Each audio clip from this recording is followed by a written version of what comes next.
Assalamualaikum warahmatullahi wabarakatuh. Bagaimana kabar teman-teman semuanya? Semoga selalu dalam lindungannya Allah Subhanahu wa taala, dan semoga kita diberi kesehatan oleh Allah Subhanahu wa taala dan dilancarkan segala urusan oleh Allah Subhanahu wa taala. Baik teman-teman sekalian, pada video kali ini kita akan sedikit sharing ya, terkait mata kuliah bahasa Indonesia. Ada dua hal yang kita bahas pada video kali ini. Yang pertama, kesantunan berbahasa, dan yang kedua, keterampilan berbahasa. Kita bahas dulu yang pertama, yaitu kesantunan berbahasa. Jadi dalam bahasa Indonesia, kesantunan berbahasa itu dibagi menjadi dua.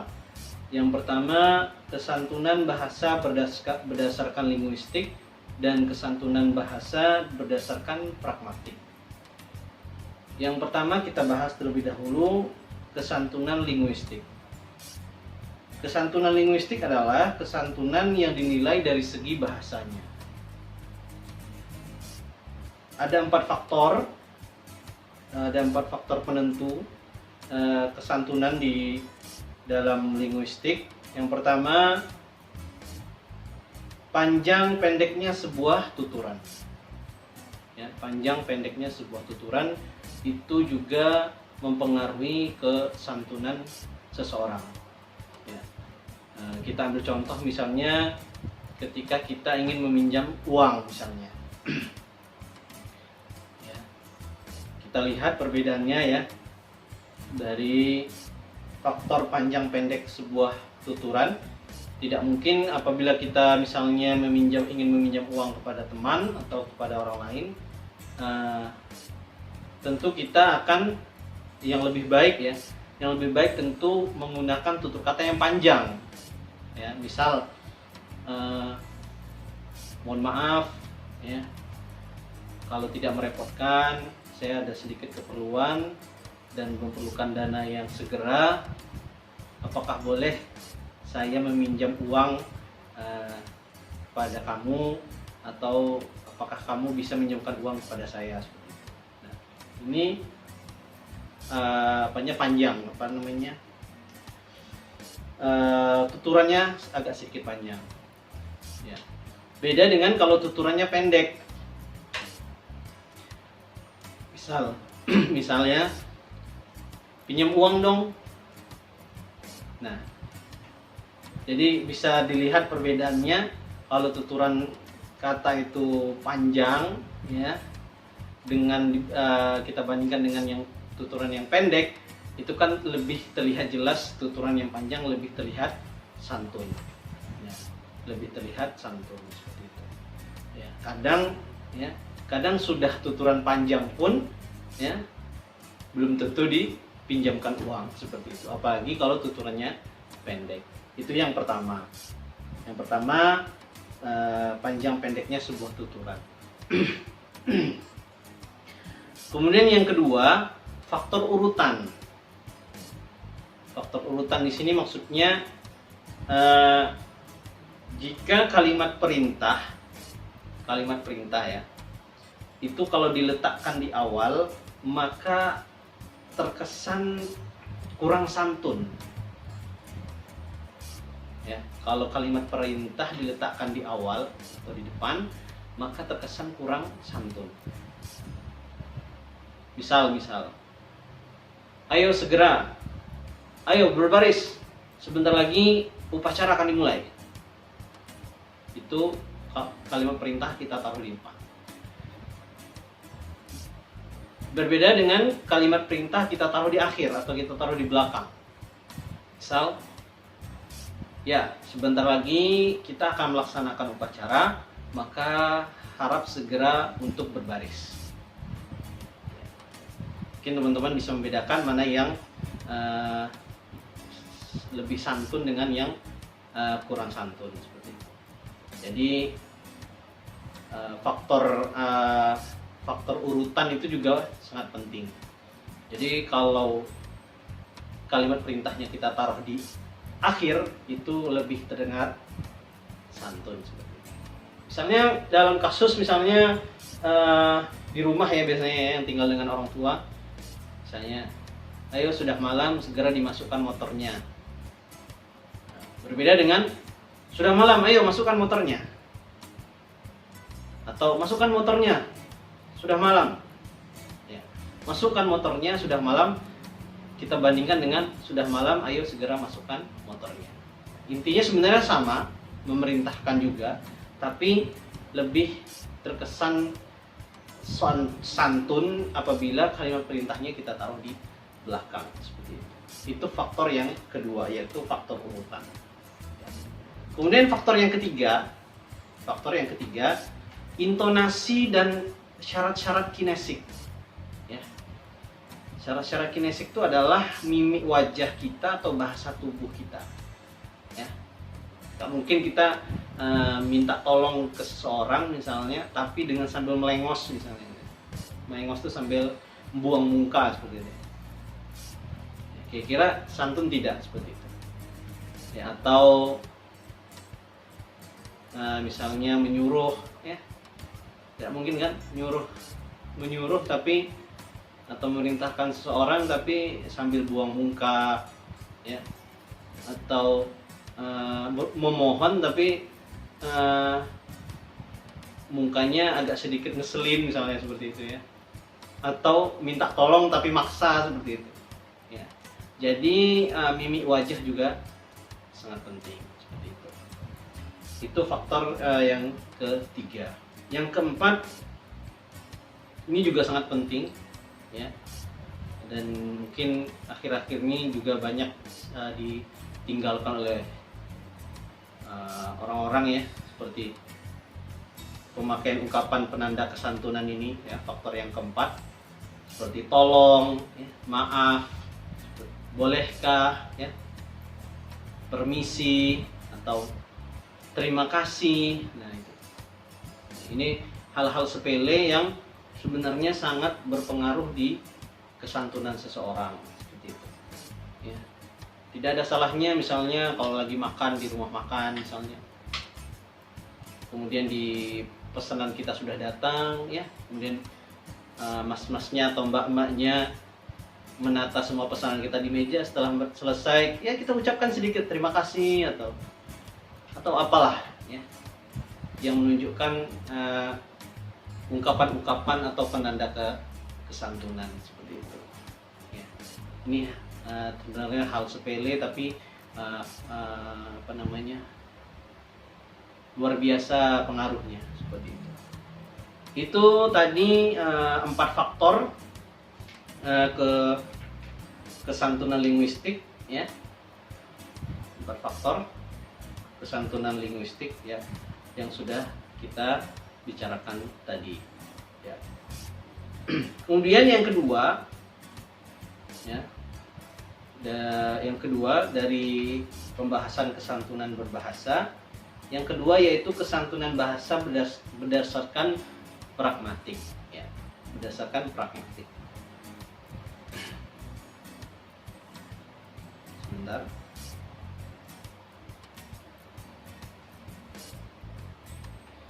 Ya, nah kesantunan pragmatik ini ditinjau dari makna atau dari sebuah tuturannya, ya.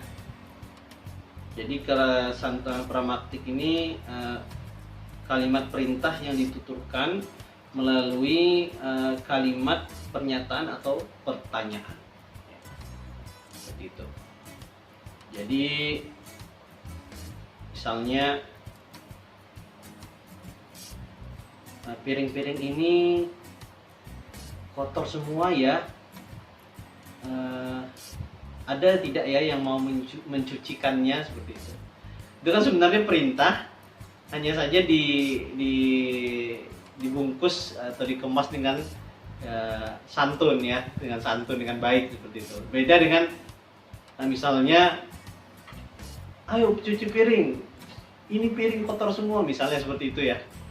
Jadi kurang enak didengar dan mungkin dikerjakan, tapi pasti dengan menggerutu atau di hati sambil tidak merasakan nyaman seperti itu.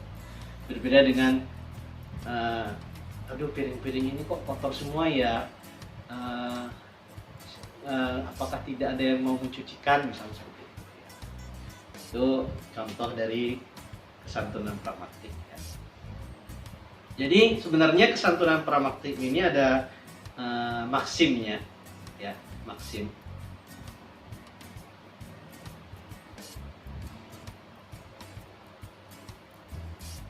Ya, jadi maksim ini sebenarnya kesantunan itu ya, santunan itu sebenarnya strategi untuk menghindari konflik. Ya, kalau misalnya perintahnya sudah keras ya, misalnya kemudian watak orangnya yang disuruh juga keras, maka takutnya nanti terjadi konflik atau misalnya ketidaknyamanan seperti itu. Tapi dengan adanya kita belajar kesantunan seperti ini, kita tahu gaya bicara, kemudian mimik wajah, kemudian kalimat-kalimat, kata-kata ya untuk ungkapan kesantunan ya, urutan ya, kemudian panjang pendek tuturan, itu penting sekali dalam kehidupan sehari-hari ya. Jadi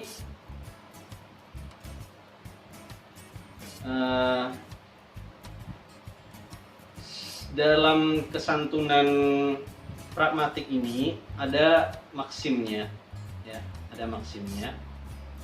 Ada 5 sampai 6 maksim di sini.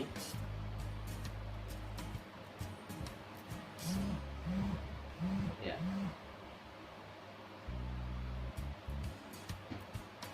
Yang pertama yaitu maksim kerendahan hati. Ya, kerendahan atau maksim kerendahan tian ya. Maksim kerendahan hatian ya. Maksudnya apa maksim kerendahan hatian ini? Kita meminimalkan pujian kepada diri sendiri, tapi kita maksimalkan pujian itu ke orang lain ya. Misalnya duh, saya nih toledor sekali. Saya tadi tidak dapat mengikuti kuliah dosen ini. Apakah saya boleh meminjam catatanmu? Nah, di situ dia menghadirkan kerendah hatiannya dia. Ya, dia merasa toledor sampai tidak bisa mengikuti perkuliahan-kuliah si bapak atau si ibu tersebut, maka di sini dia menggunakan kalimat maksim kerendah hatian ya. Dia lebih menyalahkan diri sendiri seperti itu ya. Itu kerendahan hati ya, maksim kerendahan hati. Kemudian yang kedua ada pujian, maksim pujian ya. Maksim pujian itu minimalkan cacian kepada orang lain ya, dan minimalkan cacian kepada orang lain dan memaksimalkan pujian ke orang lain. Sebenarnya dia tuh ingin, misal dia ingin bertanya di mana dia membeli sepatu atau hal yang lain, tapi dengan pujian. Wah, sepatumu bagus banget ya, beli di mana? Berbeda kalau langsung tanya kan, berbeda dengan langsung bertanya, beli di mana sepatu atau beli di mana sepatunya. Nah, tapi kalau dia memakai maksim pujian, maka dia memaksimalkan pujian atau memberikan pujian dulu kepada orang yang dia tanya, maka akan terdengar lebih enak didengar, lebih santun juga, dan kemungkinan besar orang lain atau orang lawan bicaranya akan memberitahu di mana dia membeli barang tersebut. Seperti itu. Yang ketiga, maksim kedermawanan. Ya. Jadi meminimalkan keuntungan bagi diri sendiri dan memaksimalkan kerugian bagi diri sendiri juga. Jadi minimalkan untung bagi kita dan memaksimalkan kerugian bagi diri sendiri juga, seperti itu. Jadi orang lain itu kita maksimalkan kerugiannya, seperti itu. Misal contoh ya, Bapak silahkan beristirahat biar saya mencuci piring ini, misalnya seperti itu ya. Jadi Bapak itu dia tawarkan untuk istirahat dulu ya, supaya dia bisa mencuci piring yang kotor tadi. Jadi dia memberikan keuntungan kepada si bapak untuk beristirahat terlebih dahulu ya, maka itu akan terdengar lebih santun, seperti itu. Ini maksim kedermawanan. Kemudian maksim simpati. Maksim simpati ya. Maksim simpati ini minimalkan atau meminimalkan antipati kepada orang lain dan memaksimalkan simpati kepada orang lain ya, kita lebih simpati kepada orang lain. Contoh, saya turut berduka cita atas musibah yang menimpa Anda ya. Saya turut berduka cita. Nah, itu artinya kita simpati dulu kepada orang tersebut, dan baru kita mengutarakan berduka citanya kita atas musibah yang menimpa orang tersebut ya. Jadi tidak langsung saya berduka cita ya, semua sabar ya, itu akan sedikit berbeda dengan kalau kita lebih simpati terlebih dahulu. Misalnya contohnya tadi, saya turut berduka cita atas musibah yang menimpa Anda, semoga Anda selalu diberi kesabaran oleh Allah Subhanahu wa taala, dan seterusnya. Itu contoh maksim simpati ya.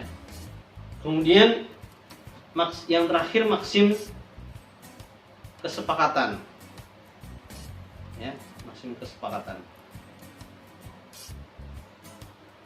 ya. Jadi maksim kesepakatan ini atau kesetujuan ya, jadi meminimalkan ketidaksetujuan kepada orang lain dan memaksimalkan kesetujuan kepada orang lain ya. Misalnya ada hal yang bagi kita atau bagi kalian kurang begitu setuju, misalnya bisa mengatakan mungkin ada hal yang sedikit setuju, tapi ada hal yang tidak setuju misalnya.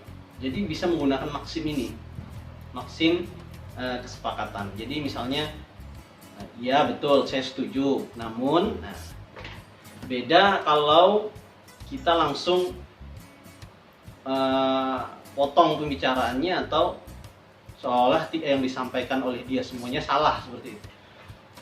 Tapi kalau ada hal-hal yang memang kalian atau kita setuju dengan apa yang dia sampaikan, kita sampaikan, ya betul, saya setuju, namun ada sedikit dan seterusnya.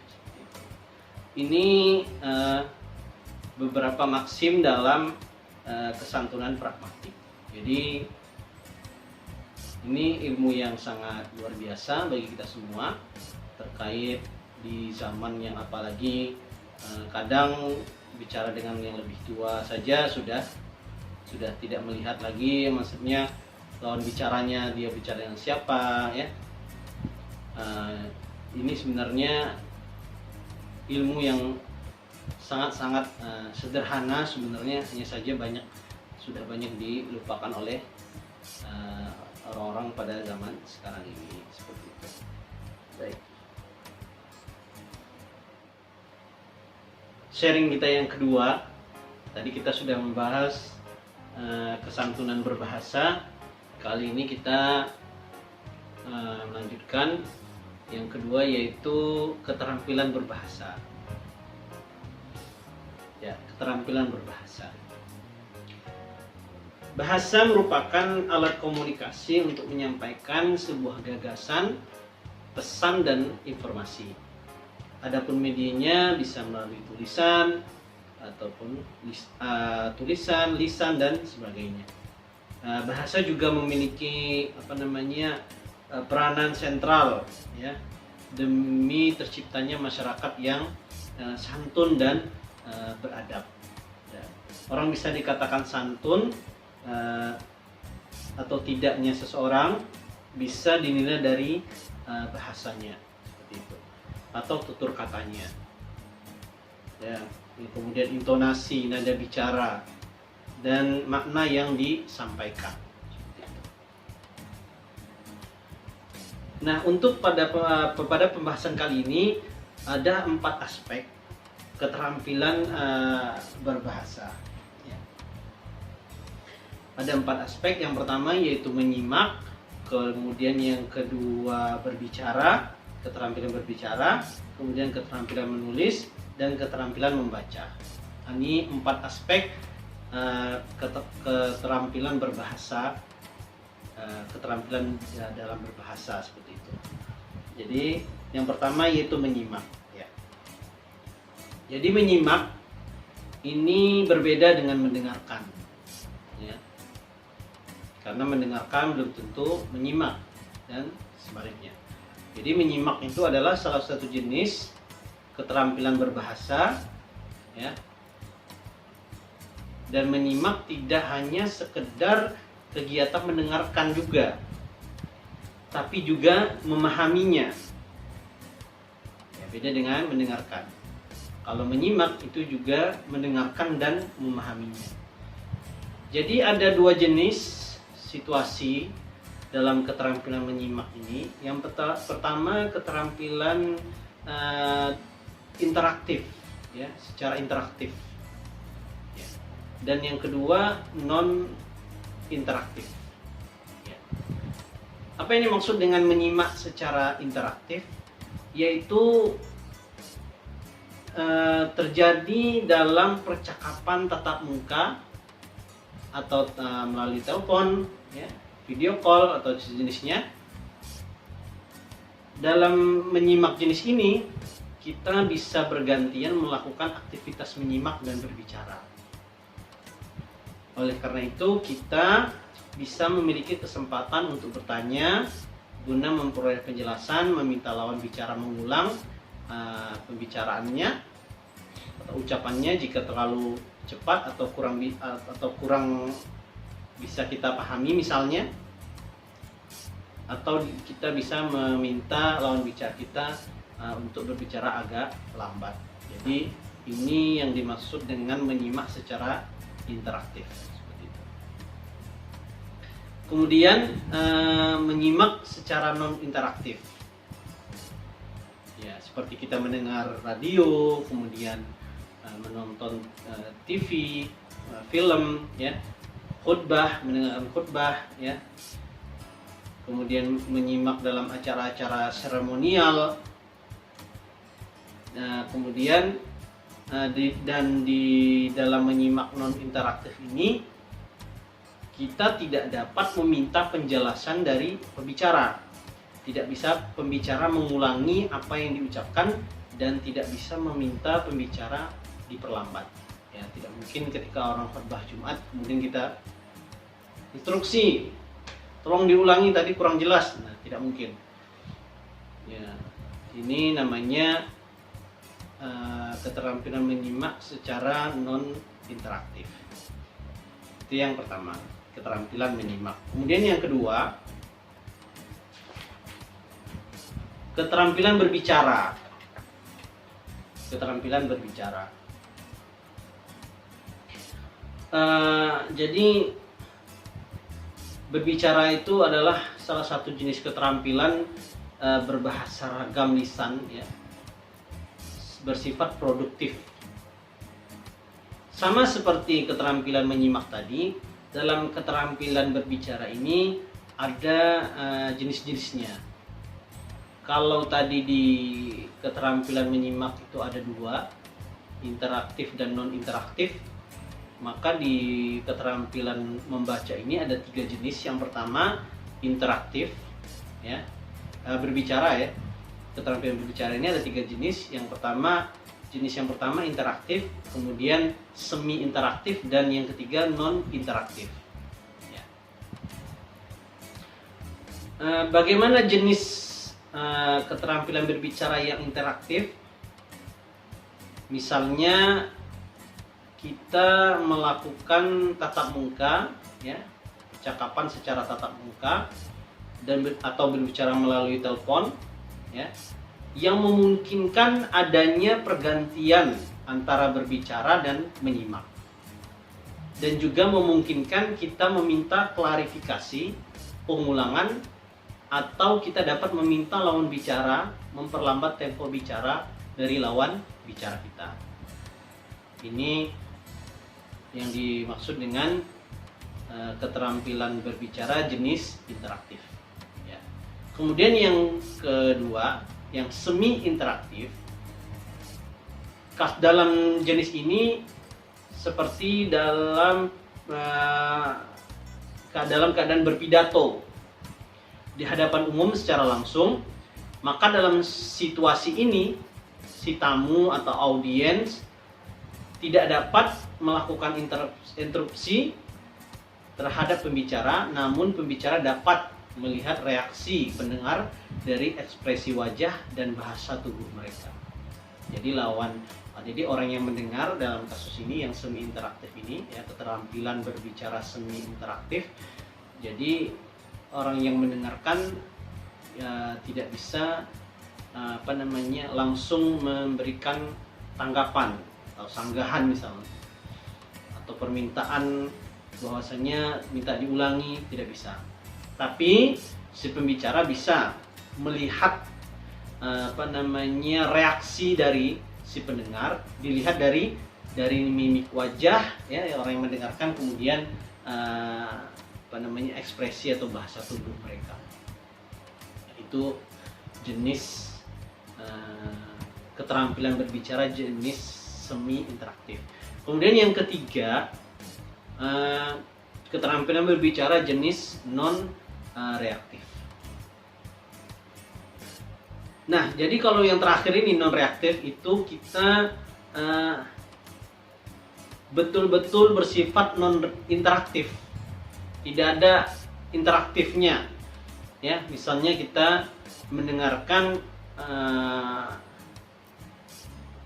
pidato presiden tapi melalui televisi, ya, atau mendengarkan khutbah Jumat atau melalui televisi atau radio. Jadi kita tidak bisa menyanggahnya atau minta diulangi, atau kita dan pembicara juga tidak bisa melihat ekspresi wajah kita seperti apa atau bahasa tubuh kita juga seperti apa. Jadi yang ketiga ini yang non reaktif, non interaktif ini memang sama sekali tidak bisa ada interaktif di dalamnya, seperti itu.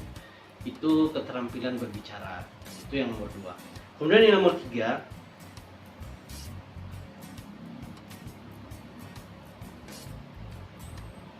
keterampilan membaca, ya, keterampilan membaca.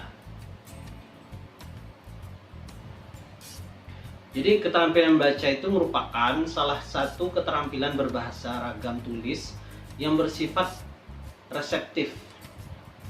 Keterampilan membaca dapat dikembangkan secara tersendiri, terpisah dari keterampilan menyimak dan berbicara.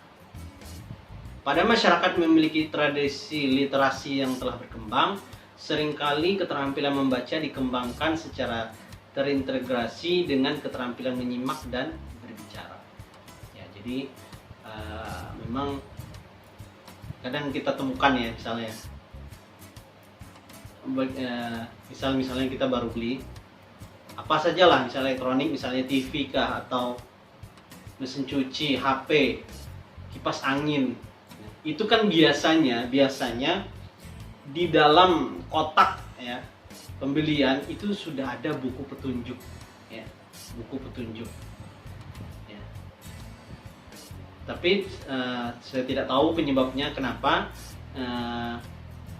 entah mengapa masyarakat kita itu seolah buku petunjuk itu nggak ada gunanya, padahal buku itu sudah jelas-jelas adalah buku petunjuk, ya. Jadi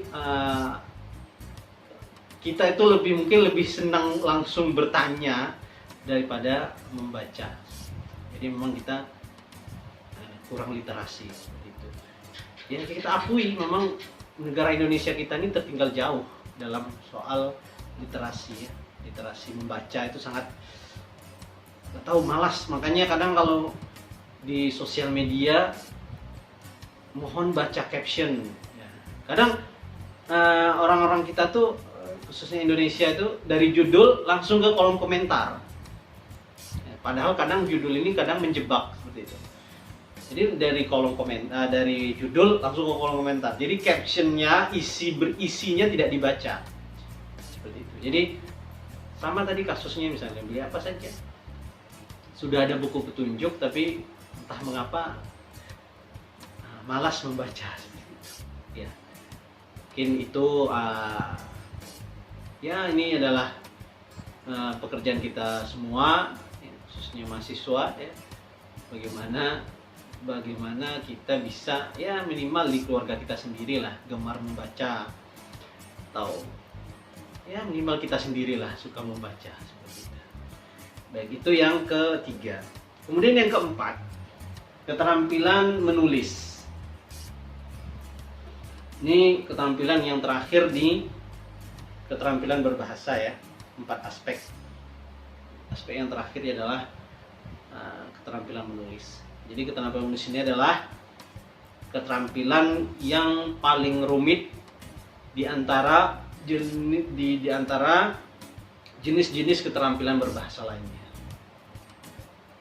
Karena apa? Karena menulis itu tidak hanya sekedar menyalin kata-kata, ya, tapi juga mengembangkan dan menuangkan pikiran-pikiran dalam suatu struktur tulisan yang benar, tidak asal-asalan. Ya, tidak seperti menulis status di WA atau menulis status di Instastory ya. Tapi kalau dia ingin menulis sesuatu yang berbobot, itu harus mengikuti struktur tulisan yang teratur, tidak bisa asal menulis ya. Baik, terima kasih banyak sudah mendengarkan video ini. Semoga apa yang disampaikan dari awal hingga akhir bermanfaat bagi kita semua. Semoga kita menjadi bangsa yang gemar membaca, kemudian santun dalam bertutur kata. Harapannya semoga anak dan cucu kita nanti mempunyai hobi berbicara santun dan hobi membaca seperti itu. Dijadikan hobi atau habit. Kalau sudah terbiasa, itu insya Allah nanti bisa menular kepada yang lainnya. Tentu saja itu harus dimulai dari diri kita masing-masing, dan tentu saja kita harus melibatkan Allah dalam semua hal, apalagi dalam hal yang baik seperti ini. Baik, sekali lagi terima kasih sudah mendengarkan video ini. Terima kasih banyak. Semoga kita selalu dijaga oleh Allah dan semoga kita diberikan umur panjang. Bertemu di lain waktu. Apabila ada salah-salah kata, saya mohon maaf, atau ada dari penyampaian saya yang kurang jelas, saya juga mohon maaf. Masih banyak kekurangan dalam video ini. Terima kasih banyak sekali lagi. Assalamualaikum warahmatullahi wabarakatuh.